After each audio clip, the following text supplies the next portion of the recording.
ഈശോ മിശിഹായ്ക്ക് സ്തുതിയായിരിക്കട്ടെ. വിശുദ്ധ മത്തായിയുടെ സുവിശേഷം 27-ാം അധ്യായം ആരംഭിക്കുന്നത്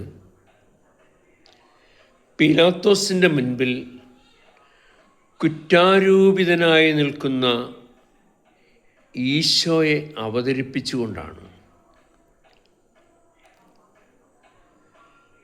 ഈശോ മനുഷ്യനായി അവതരിച്ച ദൈവമാണ്. പീലാത്തോസ് ദൈവത്തിൻ്റെ ഒരു സൃഷ്ടിയും. ഇപ്പോൾ സൃഷ്ടാവ് ഒരു സൃഷ്ടിയുടെ മുന്നിൽ കുറ്റാരോപിതനായി നിൽക്കുന്ന ഒരു രംഗം, ഹൃദയഭേദകമാണ് ആ രംഗം. പാപമെന്തെന്നറിയാത്തവനാണ് പാപിയായ പീലാത്തോസിൻ്റെ മുന്നിൽ നിൽക്കുന്നത്. അവൻ പാപമില്ലാത്തവനായിരുന്നെന്ന് മാത്രമല്ല, അവൻ പിറന്ന ഉദരം പോലും പാപരഹിതമായിരുന്നു. പാപത്തിൻ്റെ പോറലേൽക്കാത്ത മനുഷ്യന് ജന്മം നൽകുന്നവൾ പാപരഹിതയായിരിക്കണമെന്ന സ്വർഗത്തിൻ്റെ പ്രത്യേക താല്പര്യ നിമിത്തം ജന്മപാപത്തിൽ നിന്ന് വിമുക്തയായി അവൻ്റെ അമ്മയെ ദൈവം ഭൂമിയിലേക്ക് അവതരിപ്പിച്ചു.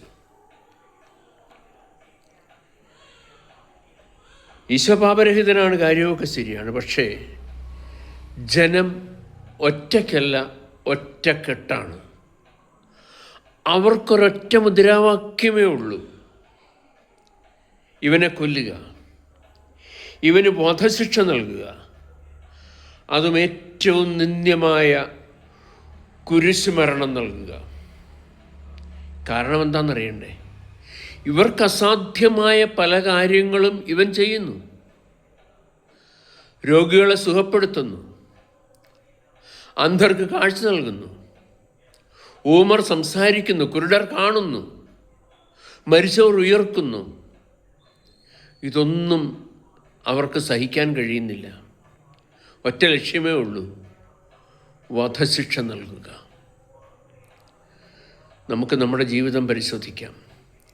ഏതെങ്കിലുമൊക്കെ നിരപരാധിയുടെ മുന്നിൽ നമ്മൾ ഇതുപോലെ ആക്രോശിച്ച് നിന്നിട്ടുണ്ടോ എന്ന് ചിന്തിക്കുക. ആമേൻ.